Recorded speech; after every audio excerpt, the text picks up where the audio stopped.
all feeling a little bit better after possibly eating way too much. So I thought I would just go live really quick and remind you how important it is, if you're there in your practice, to study your fretboard. It's easy to get caught up in trying to visualize, scales and shapes of things, and all that stuff is wonderful, and there's nothing wrong with any of that. That's great. But you want to start trying to develop a kind of a holistic approach to being able to visualize your fretboard and whatever scale or chord or whatever it is that you might be trying to study. It's very important to get used to being able to do that, because in the long run, it's going to give you a lot more creative freedom to be able to move around your fretboard and do whatever you want. So, hey Noah, hopefully you can hear me okay and see me okay. Hey Jason. So anyway, that's what I thought I would just talk about for a minute here, is reminding you that if you are in a place with your playing where you're studying scales and things like that, spending quality time developing your fretboard is very, very, very important. Not just from the musical aspect, but from the confidence and creativity of what you're able to do, and then probably make you feel better about what you're doing, right? Hey, Steven. Hey, Gary. Chu is here. No, this is live. Chris is here. How you doing, Chris? Kyle, it is Friday. It's the day after Thanksgiving, so I just thought I would spend a couple minutes just reminding you that. So let's say, for instance, you're studying, again, whatever scale it is you want to do. Let's say we're studying E major, right? So you might be thinking, right, wherever it is on your fretboard, you're visualizing that. The big thing is to kind of break out of that and start really trying to look around your fretboard and get used to all of the different places that you can go and really gain confidence everywhere you go. So if you want to start down here, right, you can go down there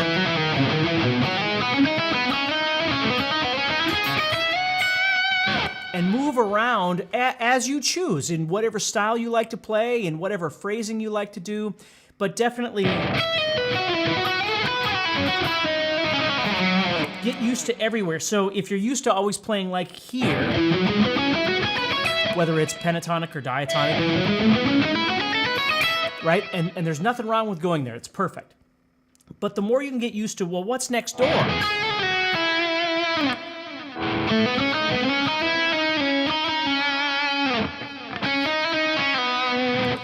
And Chu says, well, how do I do that? Well, that's the practice, isn't it? Is not only learning to visualize, which is what we're talking about today, but once you've got that visualization happening, then learning how to maneuver or drive your way around your fretboard in a way that suits your interests, suits the style that you're trying to play.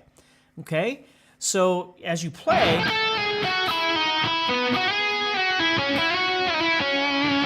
figuring out different ways of being able to maneuver.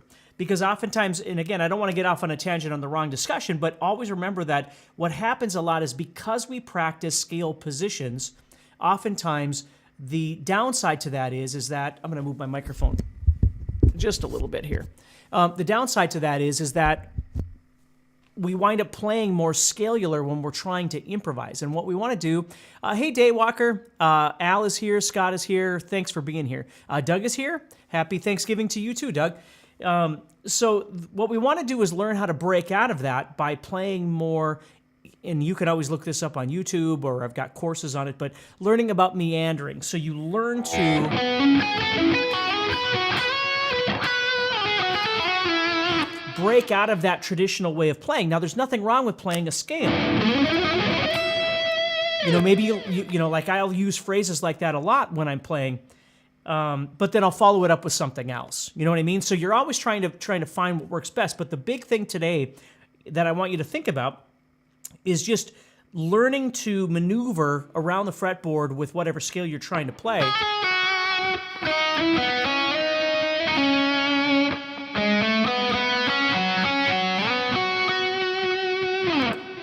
Just look around and get comfortable with all the different places you can go.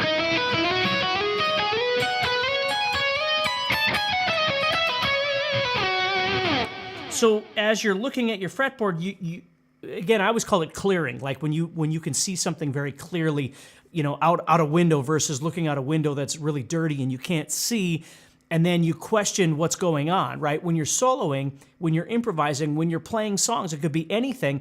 The most important thing is remember that you want to be able to see clearly where you're going, especially if you're trying to improvise. Certainly when you're songwriting too, it helps because it saves you a lot of time. Again, holistically, it's going to help you out way more if you just get used to that. But think about it so if I want to come up here, and I want to do something there, I've got to be able to see that E major scale, or whatever scale it is you're trying to visualize, right there.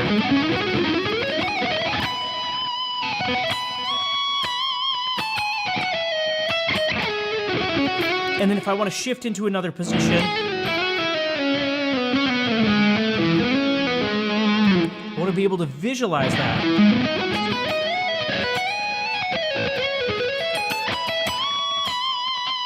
You see? So all this stuff takes time. Look, we all practice. Even people that probably seem like they don't need to practice, they still practice. We all need to practice. And so, hey, Joseph, hey, Jason, hey, Todd, hey, Zoha, Mike Rudolph is here, Steve Jones is here. That's awesome.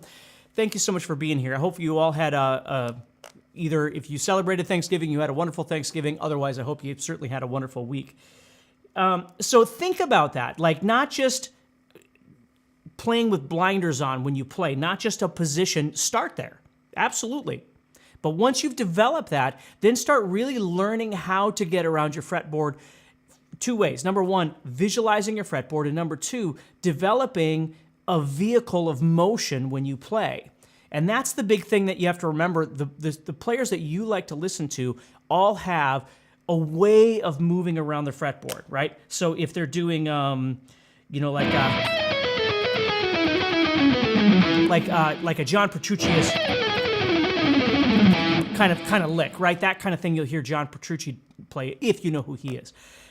So when you hear that, it's like, well, where could you do that? Where could I go on my fretboard and apply that? Well, it depends on what I can see, and then it depends on what's going to be comfortable in terms of the position. Maybe I do go down there and do something, or maybe I'll come up here somewhere and do something up there. I mean, it all depends on where I want to go, right? When I play something like that. But if I don't figure that out, I'm never going to play it. Even if I practice it 1,000 times in my studio or in my room or wherever, I still can't play it when I go to improvise because I haven't figured out where I can do it in context of my fretboard, what's comfortable with my maneuvering around the fretboard, right? And of course, that includes the scale that you're practicing. So if you want to be playing in, E major, study this and just get used to, maybe take one string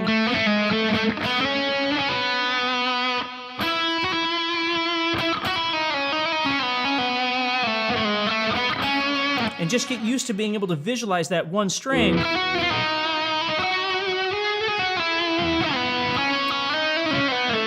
Whatever it is that you like to do. Or maybe you take two strings and you start trying to visualize and you connect those together.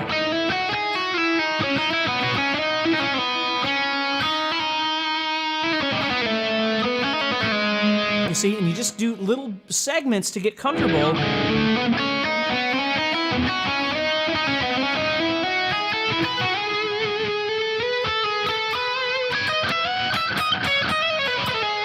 And just practice, and it doesn't have to be fast, it doesn't have to be anything like that, it's just getting used to it.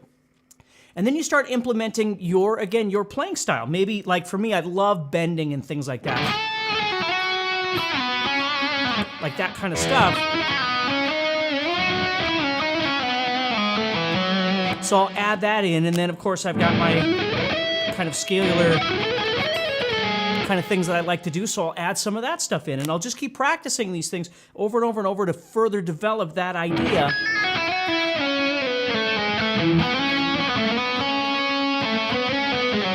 And then as you get more comfortable with that, then maybe what you do, and again, this is all over time. This isn't something that you just do in a day or two. Hey, Michael, hey, Shakti, Clyde is here, Michael is here, Christopher. Christopher, I haven't heard from you in a little while. I hope you do get back on it. That's awesome. Jean-Marc is here. Austin Mullaney is here. Austin and I went to the Steve Vai concert whenever that was, a couple days ago. And it was awesome. It was great. So anyway, so let's get back to it. So then what you do is you start trying to implement, first you've got your fretboard and your scale study.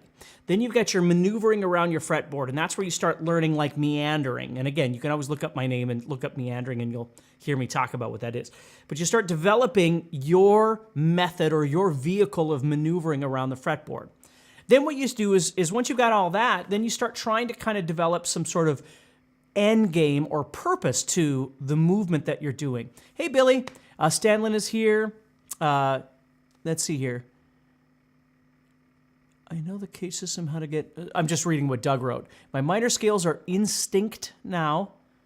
Instinct now, okay. I know the cage system. How do I get more effective at mixing majors with minors? Well, again, that's another conversation, but you got to keep practicing in two ways, just like we're talking about now. You always practice in a free setting where you're not jamming or something like that. You're just practicing to develop that idea. And then you put yourself in a real world situation by grabbing a jam track or making your own backing track that fits the tempo and the key or whatever you're working with. Because remember, not all backing tracks are the same. Even if they're in the key that you're working in, it's very possible that the groove doesn't feel right to you or the tempo doesn't feel right. So when you're practicing, it's hard to work on the stuff that you're trying to do. The point of all of this is that you're developing two things. Number one, you're developing a better understanding of the fretboard, of the scale, of the movement of your fretboard, all of those things.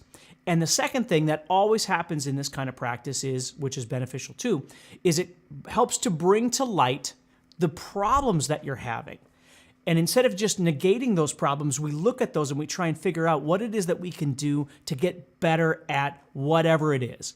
Maybe it's a technical thing, maybe it's a visual thing, you know, whatever it might be. But you just keep trying to practice these things to bring those bring all this stuff to light. So step number one, we're developing our fretboard. We're developing our visualization of the scale of whatever it is we're doing. Number two, we're developing a vehicle of motion utilizing what we're seeing, learning how to get around the fretboard. And then number three is we're giving our solos, our improvisation, whatever you want to call it, we're giving it purpose.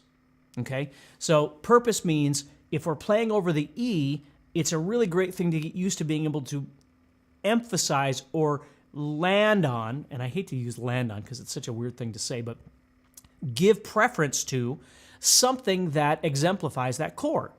If we're playing E, obviously one note would be E, right? And learning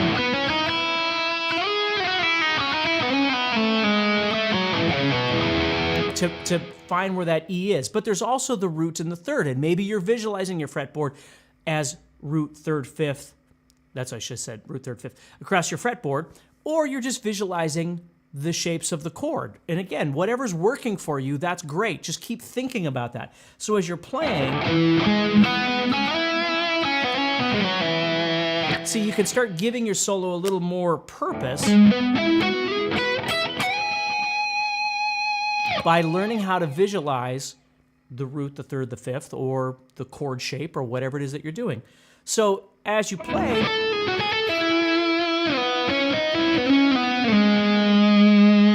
see, now it's not just a matter of movement, it's movement with purpose. Now, you don't always have to go to a root, third, fifth.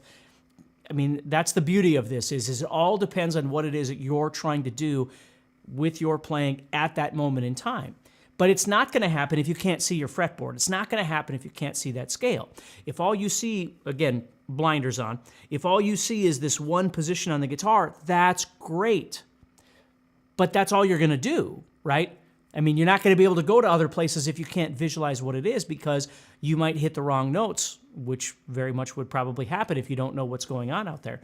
So what happens, especially when you get nervous, is you close in and you only play in that one place or those two places or something on the fretboard that you feel good with. And all I'm saying, and again, I'm not telling you that that's wrong. If it's working for you, that's great. All I'm saying is the more you develop your fretboard and being able to visualize those scales and then learn how to maneuver, okay, the more creative outlet you have and the more confidence you may wind up having as a result of that to just enjoy yourself when you're playing and not get so nervous because, I don't know where I'm going or I don't know what I'm doing. You keep trying to develop that kind of thing. All right? So hopefully that makes sense to you. I hope you all have a wonderful weekend. Take care, stay positive, keep practicing, and remember, if you're looking for any guitar needs, you can always head over to guitarzoom.com and check out what we have to offer. So